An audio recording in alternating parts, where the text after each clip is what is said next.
अस्सलामुअलैकुम। रसूल अकरम ने आने वाली उम्मत मुस्लिमा के लिए किया फरमाया। आज हम बात करेंगे उस मोहब्बत, दर्द और फिक्र की जो हमारे आका नबी रहमत रसूल अल्लाह को अपनी उम्मत के लिए थी, न सिर्फ अपने ज़माने की उम्मत के लिए बल्कि उन लोगों के लिए भी जो आपको देखे बगैर आप पर ईमान लाएंगे, यानी हम सब। आइए देखते हैं कि नबी अकरम ने आने वाली उम्मत के बारे में किया फरमाया। नबी की दुआ, मेरी उम्मत, मेरी उम्मत। नबी करीम जब दुआ करते थे तो अक्सर फरमाते, ए अल्लाह, मेरी उम्मत, मेरी उम्मत।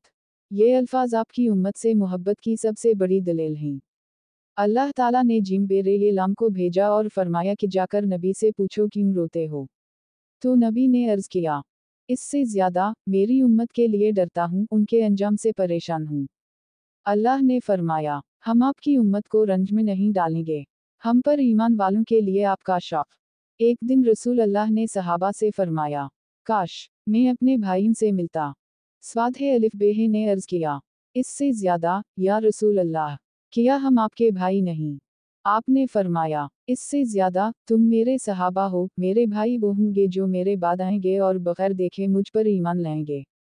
ये जुमला हमें बताता है कि आपकी निगाहें मुस्तकबिल की तरफ भी थीं और आप उन लोगों के लिए तड़पते थे जिन्होंने आपको देखा नहीं, लेकिन फिर भी आप पर ईमान लाएंगे, यानी आज के ज़माने के मोमिनीन।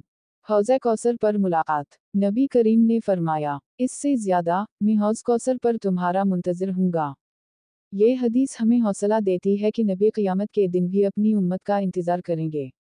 आपने फरमाया, मेरी उम्मत के कुछ अफराद को फरिश्ते दूर कर देंगे, तो मैं कहूँगा, ये तो मेरे हैं। तो कहा जाएगा, आपको नहीं मालूम इन्होंने आपके बाद किया बदतें की। इस हदीस से हमें ये सबक मिलता है कि सिर्फ ज़बान से मोहब्बत काफ़ी नहीं, बल्कि अमल भी संते नबवी के मुताबिक होना चाहिए। शफाअत का वादा। नबी ने फरमाया, इससे ज़्यादा, क़यामत के दिन में सबसे पहले शफाअत करने वाला हूँगा। इससे ज्यादा, मेरी शफाअत उन लोगों के लिए होगी जिन्होंने शिर्क ना किया हो। आपने फरमाया, हर नबी को एक दुआ दी गई जो वो दुनिया में मांगते। मैंने अपनी दुआ को मुअख्खर कर दिया है ताकि वो क़यामत के दिन मेरी उम्मत के लिए शफाअत बने। सोचिए, ये कैसी मोहब्बत है कि जिस नबी को दुआ मांगने की गारंटी दी गई, वो उसे क़यामत तक के लिए रोक लेते हैं, सिर्फ और सिर्फ हमारी बख्शिश के लिए, उम्मत के गुनहगारों के लिए भी उम्मीद। नबी ने फरमाया, मेरी उम्मत के 70,000 अफराद बगैर हिसाब जन्नत में जाएंगे। और मजीद फरमाया, मेरी उम्मत में से जो बड़े गुनाह के मुर्तकिब होंगे, मैं उनकी भी शफाअत करूंगा। यही वजह है कि आपको नबी अर्रहमा कहा गया, रहमत का नबी, जिसकी रहमत सिर्फ नेक लोगों तक महदूद नहीं बल्कि गुनाहगारों के लिए भी एक उम्मीद है। उम्मत को तालीम और मोहब्बत देना।